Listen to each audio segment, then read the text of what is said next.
মাছে ভাতে বাঙালি, কিন্তু দুঃখের বিষয় অনেক ফ্যামিলিতে অনেকেই আছেন যারা মাছ খেতে চান না। যে প্রিয় দর্শক, আসসালামু আলাইকুম। তো তাদের জন্য আজকে মূলত আমার এই রেসিপিটা একদম পারফেক্ট মশলায় এই রেসিপিটা করে দেখাবো। আমার বিশ্বাস রেসিপিটা আপনাদের অনেক ভালো লাগবে। দেখুন, আমি এখানে হাফ কেজি পাবদা মাছ নিয়েছি। এগুলো মিডিয়াম সাইজের পাবদা মাছ, ছোট না আবার বড় না। মাছগুলোতে 1 চা চামচ লবণ দিয়ে দিচ্ছি হাফ চা চামচ হলুদের গুঁড়া। মাছগুলোতে হলুদ লবণটা খুব ভালোভাবে মাখিয়ে নিব। মাছগুলোতে হলুদ লবণ খুব সুন্দরভাবে মাখিয়ে নিলাম। তো মাছটাকে 10 মিনিটের জন্য রেস্টে রেখে দিচ্ছি। এরই ফাঁকে এর জন্য একটা স্পেশাল মশলা তৈরি করে নিব। স্পেশাল মশলাটা তৈরি করে নেওয়ার জন্য চুলে একটা প্যান নিয়েছি। শুরুতেই দিচ্ছি 2 চা চামচ আস্ত ধনিয়া, 1.5 চা চামচ মৌরি বা মিষ্টি জিরা, 1.5 চা চামচ আস্ত জিরা, হাফ চা চামচ মতো গোলমরিচ, 2টো পিপল বা লং পেপার এবং একটা তেজপাতা 2 ভাগ করে নিয়েছি। সবগুলো মশলা হালকা করে একটু টেলে নিব। আমাদের উদ্দেশ্য এটাকে গুঁড়ো করে নেওয়া। হালকা একটু গরম করে নিলে বা টেলে নিলে এটা খুব সুন্দরভাবে গুঁড়ো হবে। তো এটা হয়ে গেছে, আমরা নামিয়ে নিচ্ছি। এটা গ্রাইন্ডারে গুঁড়ো করে নিব। চলে আসলাম মূল রেসিপিতে। চুলে একটা প্যান গরম করে নিয়েছে। 1/3 কাপ রান্নার তেল দিয়ে দিব। 1 পিঞ্চ পরিমাণ লবণ দিয়ে দিব। তেলটা গরম হয়ে গেছে, মাছগুলো দিয়ে দিব।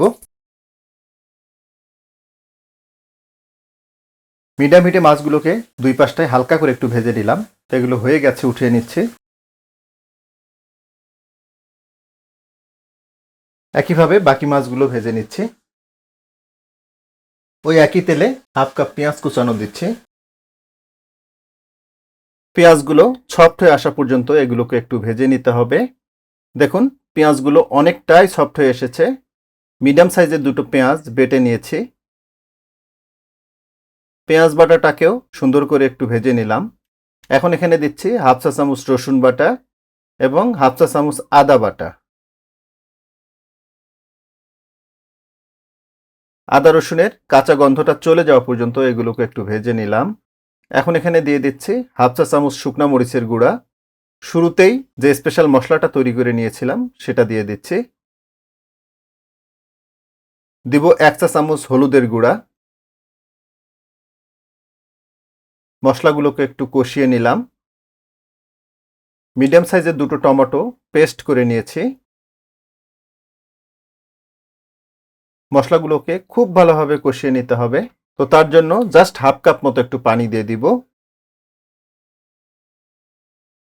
সেই সাথে দিব 1 চা চামচ মতো লবণ। তবে লবণটা অবশ্যই আপনারা আপনাদের রুচি মতো কমিয়ে বাড়িয়ে নিতে পারবেন। আর চুলার জালটাকে মিডিয়ামে রাখবো। মিডিয়াম হিটে মশলাগুলোকে প্রায় 7-8 মিনিট আমি কষিয়ে নিলাম। দেখুন, মশলাটা থেকে খুব সুন্দরভাবে তেলটা ছেড়ে দিয়েছে। শুরুতেই যে মাছগুলো ভেজে রেখেছিলাম সেগুলো এখন দিয়ে দিচ্ছি।